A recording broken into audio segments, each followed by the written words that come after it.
Hey coin collectors, it's the DC Coin Channel, and this is the 1974 United States 1 cent coin, the Lincoln penny. We can see here it says "In God We Trust" at the top, Liberty here, 1974 here, and this has an incredible patina, but it also has incredible amount of wear. If we look way, way down in there, we can see a V, a D, and a B. And that's for Victor David Brenner, who was the original engraver of this coin in 1909. We tip it up on its side and we see it's a smooth edge coin. We get onto the back and we see that it is, of course, the Lincoln Memorial coin, which first came out in 1959. It says United States of America at the top, E with a dot, and make sure you see that dot there, pluribus, and then a dot on each side of unum. Down here in the center we see President Abraham Lincoln, sitting inside the Lincoln Memorial. Oh, there's something really kind of funny there. A little bit of a crack there in that post. But this coin is in such bad shape that even a die crack isn't going to be worth anything on this coin, I don't believe. 1 cent at the bottom, and then over here at the right, we see an F and a G, and that's for Frank Gasparo. Now, these coins weigh about 3.11 grams. And some of you probably have heard about the aluminum 1974 1 cent coins. And the director of the U.S. Mint in 1973 felt that they should move to an aluminum coin because the copper coins were costing more to produce than they were worth. And so in 1973, the director of the Mint asked that they make the coin in an aluminum cent. And they actually made a lot of them. Well, a lot of them relatively. They made 1.571 million of them.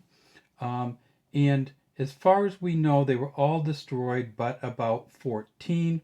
And of those 14, they were, and this was the Philadelphia Mint coin, I should say. So let's go here. The Philadelphia Mint coin is, if there's no mint mark, it's Philadelphia. If there's an S, it's San Francisco. And in 1974, San Francisco wasn't the proof coin mint, it was a regular mint. And then if it's a D, it is Denver. So at the Philadelphia Mint in 1974, they made plenty of them. And if we look at the Philadelphia Mint numbers, we won't count any of the aluminum ones because they never came out. There were 14. As far as we know, there are 1 or 2 examples. So this is the Philly. They made 4.232 billion of these. This is the San Francisco. They made 409.4 million. So they made a lot less. And this is the Denver, and they made 4.235 billion. So 9 billion essentially between the three. And they also made an S proof. So it's this coin, but it's in a proof, and you're going to see that it's polished different and shine different. It's not the same coin. So what's with the aluminum? Well, there's 2 aluminum stories.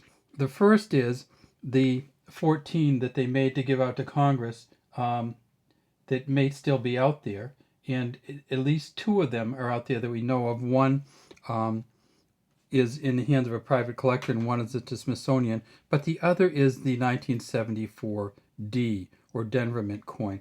And that's a really special story because what happened was the U.S. Mint found out that somebody had brought a 1974 D aluminum to a coin shop in 2013. So in 2013, now remember, the aluminum's not going to look like this because it's going to be aluminum and it's probably going to be dark. It's going to weigh 0.93 grams instead of 3.11 grams and will in no way ever be confused with a regular penny. It will have the same markings on it, be the same size. If those of you who have had some of the old French coins that were made out of aluminum will know how light those coins are.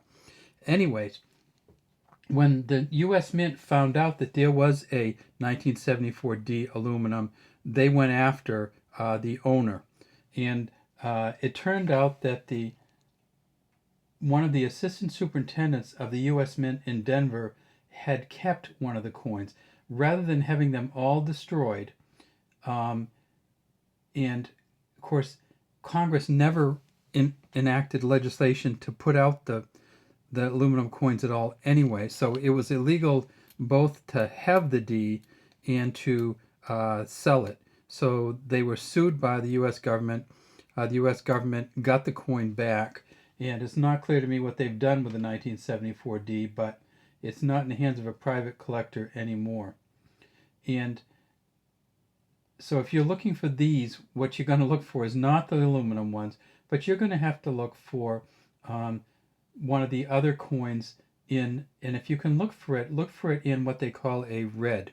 And red would be kind of like this, except much better shape. Let me show you some uncirculated mint coins, and you'll see some better colors on there. There's this Philadelphia uncirculated. Here is the San Francisco uncirculated, and see how that one is a proof coin. It's slightly different. And this is the 1974 Denver uncirculated, and you can see the plastic wrap just getting on there. These three coins, if you can get these in MS 67 or above, will get you up into the hundreds. But they're still not highly valuable. So for 1974, get as good a penny as you can. It's probably almost never going to be worth getting it graded at PCGS or NGC, because the chances of you even getting up to $100 on one of the pennies is probably slim. And the chance of you getting an aluminum one is none. Have a great day from DC Coin World International Coin Channel.